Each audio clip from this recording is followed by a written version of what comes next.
O livro de hoje se chama O Castelo da Torre Encantada. É da autora Lia Neiva, com ilustrações de Elizabeth Teixeira.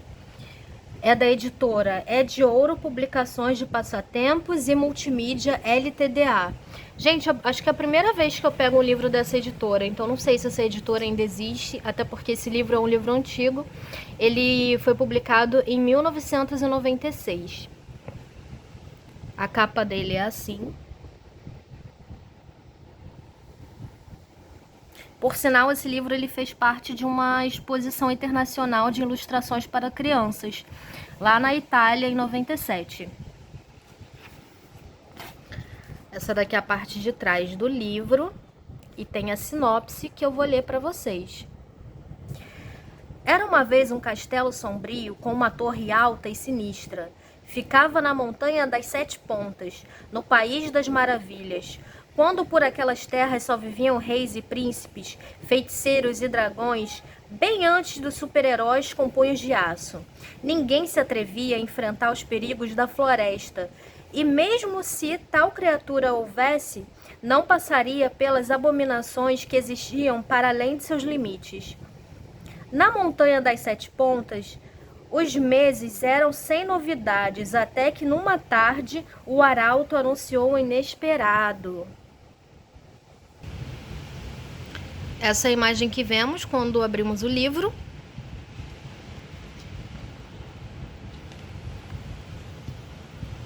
Aqui tem uma dedicatória para minha mãe que me iniciou na magia das histórias com muito amor e saudade. E aqui começa a história do livro. Era uma vez um castelo sombrio com uma torre alta e sinistra. Ficava na montanha das 7 pontas, no país das maravilhas. Quando por aquelas terras só viviam reis e príncipes, feiticeiros e dragões, bem antes dos super-heróis com punhos de aço. Lugar desolador, embrulhado em neblina e açoitado por ventos gemedores. Terra de poucos risos, onde as aflições rondavam à procura dos moços e dos velhos. Os adultos angustiavam-se com agonias sem nomes e as crianças brincavam em vozes sem gritos. Havia medo no ar, terror causado por trevos. O tenebroso conde, dono daqueles domínios, senhor de tudo e de todos. O castelo era sua casa, seu antro, seu covil.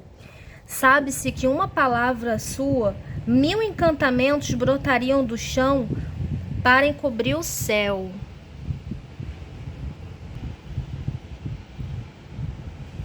Ele parecia vindo de um pesadelo.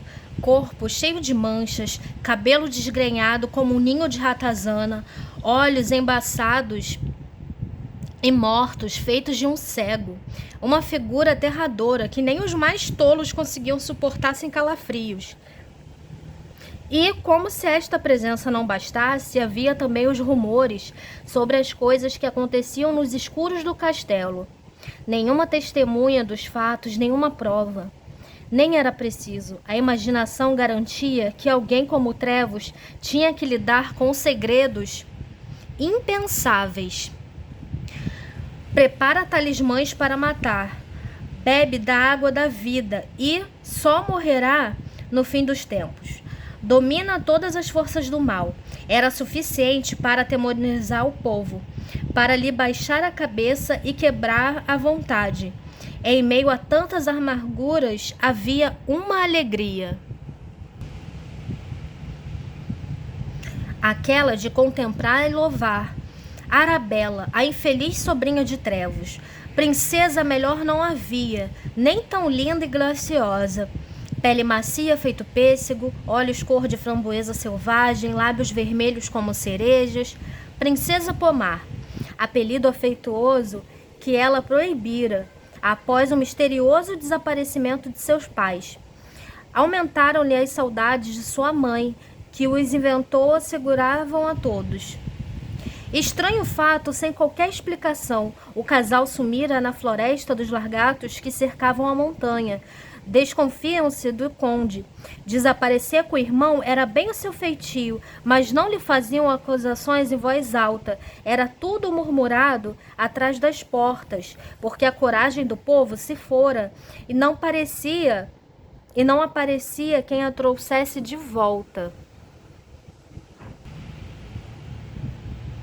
O castelo de Trevos era isolado e forasteiros por lá não passavam há muitos anos. Ninguém se atrevia a enfrentar os perigos da floresta, e mesmo se uma tal criatura houvesse, não passaria pelas abominações que existiam para além de seus limites.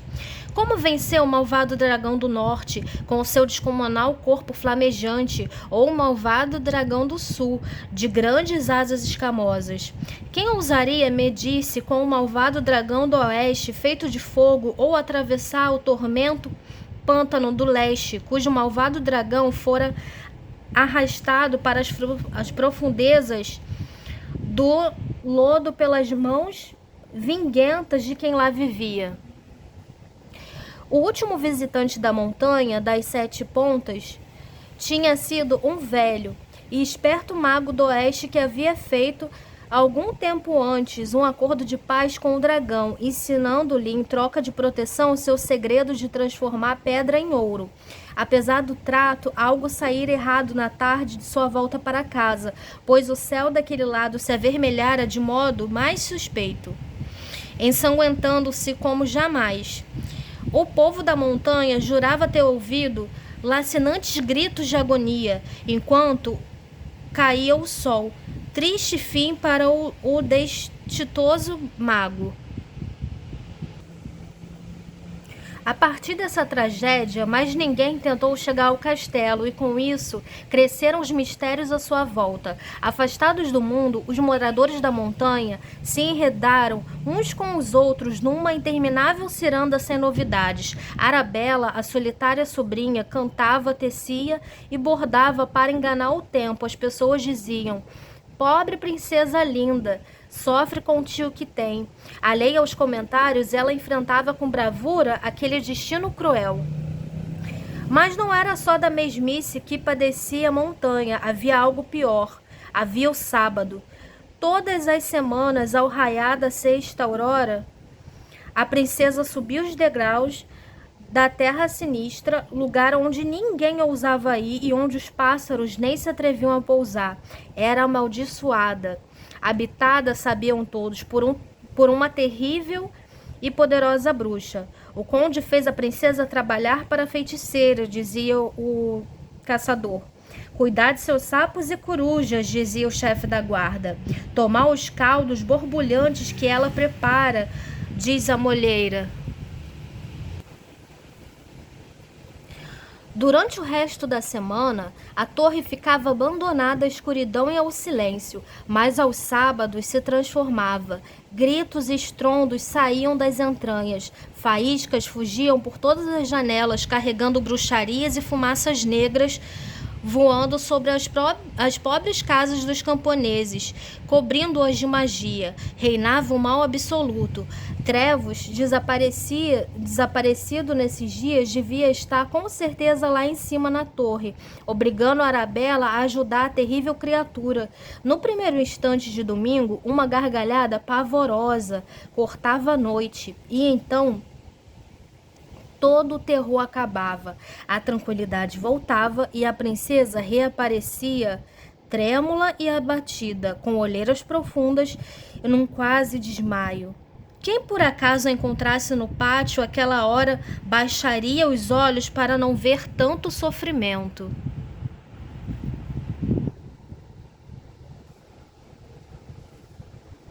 Na montanha das 7 pontas, os meses eram sem novidades, até que numa tarde o arauto anunciou o inesperado. Ouçam todos, o senhor Conde Trevos manda avisar aos príncipes solteiros de todos os reinos de que hoje há 15 dias haverá em seus domínios um torneio de cavalaria para a escolha do futuro marido de sua bela sobrinha. Levem aos ventos esta notícia importante. Boquiabertos, os súditos mal podiam acreditar em festa tão prazerosa, que sonharam com as tendas coloridas dos cavaleiros, com os seus sequitos pomposos, seus fiéis escudeiros, com os ferreiros, os armeiros, os refrescos e os bolos de casamento. Bendita Arabella, a mesmice acabara. Os mais espertos pensaram: Trevos deve ter diabólicas razões para nos dar tais momentos de alegria. O condado agitou-se nos preparativos, lavou-se, poliu-se, escovou-se, escondeu-se. Só o melhor pareceu resplandecente. Chegou o grande dia, bandeiras dançavam com o povo na praça dos combates. Fosse o vencedor bonito e bom, desejavam todos os corações, pois a princesa merecia o melhor. No pavilhão da honra, Trevos e Arabella esperavam os competidores. Não se avistava poeira na estrada. Finalmente o aviso. Gente se aproximando. O alívio trouxe aplausos logo desaparecidos. Em vez de longo eletrizante desfile de variados pendões, apenas 2 pretendentes cruzaram o portão. Um príncipe vestido numa armadura prata, montado num deslumbrante cavalo branco, e outro impressionante, todo de negro, insígnia, couraça, montaria e tudo mais. Não tinha comitiva, escudeiros, ferreiros, armeiros. Ao toque das trombetas, os contendores avançaram para o cumprimento ao rei e à princesa, arrancando mais aplausos com a elegante andadura de seus puros sangues. Falou o cavaleiro branco: saudações, nobre senhor, minha admiração à linda jovem. Espero merecê-la e lamento que os outros concorrentes tenham ficado no caminho, destruídos pelos terrores que cercam esse castelo. Ao toque das trombetas, os contendores avançaram para o cumprimento ao conde e à princesa, arrancando mais aplausos com a elegância e a andadura de seus puros sangues. Falou o cavaleiro branco: saudações, nobre senhor, minha admiração à linda jovem. Espero merecê-la e lamento que os outros concorrentes tenham ficado no caminho, destruídos pelos temores que os cercavam esse castelo. Falou o cavaleiro negro: minhas felicitações, querido conde. Não lamento os que não chegaram, não tinham chance. Minha espada é invencível. Pouparam-me o trabalho de matá-los. Arabella tremia de prazer, seu coração já se entregara. Tomar posições, ordenou o arauto. Os cavaleiros obedeceram e, um novo soar de trombetas, investiram um contra o outro.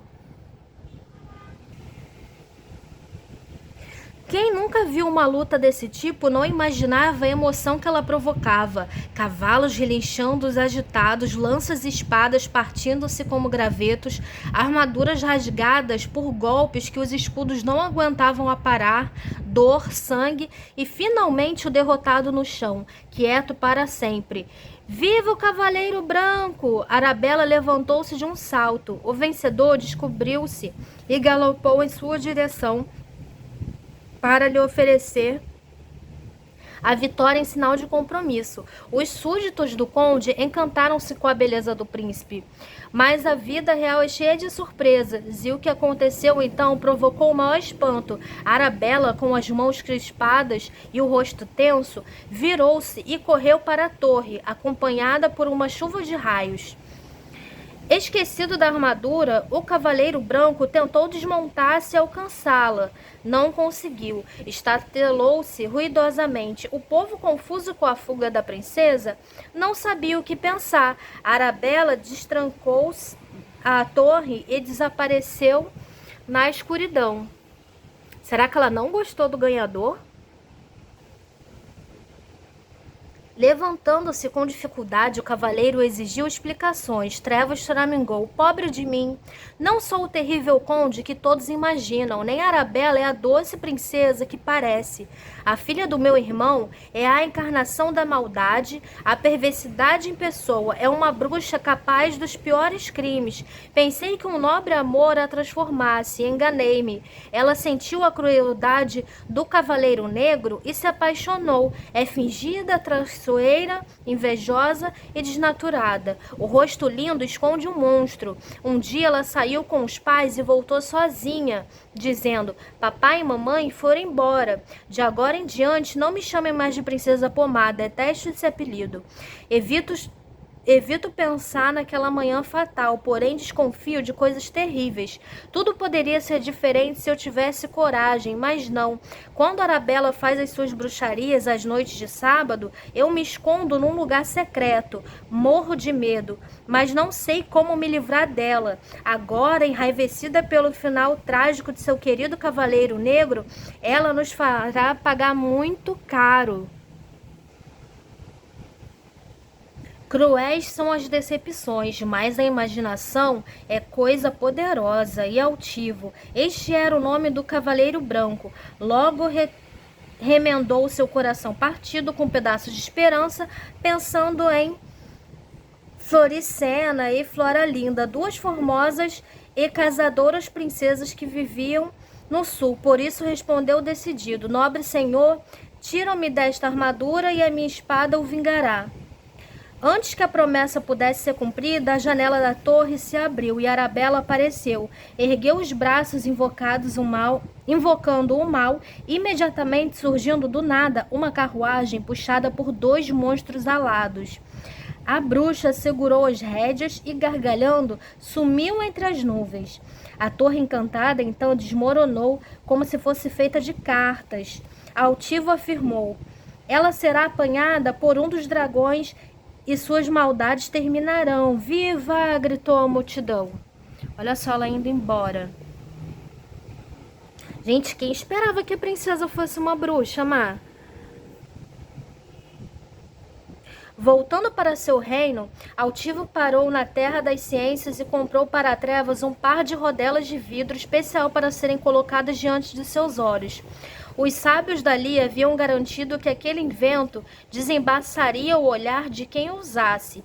Recomendaram também para o conde um grosso pente de ferro e um longo e perfumado banho. O povo o amará, profetizaram. A história não termina aqui. Há quem assegure que Arabella escapou dos dragões e voou até os domínios de um bom e viúvo rei, pai de uma linda princesa de pele branca feito a neve. Lá, a malvada mudou de nome, arranjou um espelho mágico e se apresentou ao rei, que imediatamente quis casar com ela. Mas o que aconteceu depois é uma outra história. Nossa, então essa aqui é a história da madrasta da Branca de Neve. Gente, eu não esperava esse final. Vocês esperavam que fosse acontecer isso no livro? Esse livro realmente me surpreendeu, me pegou de surpresa. Bom, eu espero que vocês tenham gostado da leitura de hoje. Não esquece de dar like, compartilhar com amigo, amiga que gosta desse tipo de conteúdo e me seguir aqui no canal, porque eu tô sempre trazendo livros novos. Boa leitura e até o próximo livro!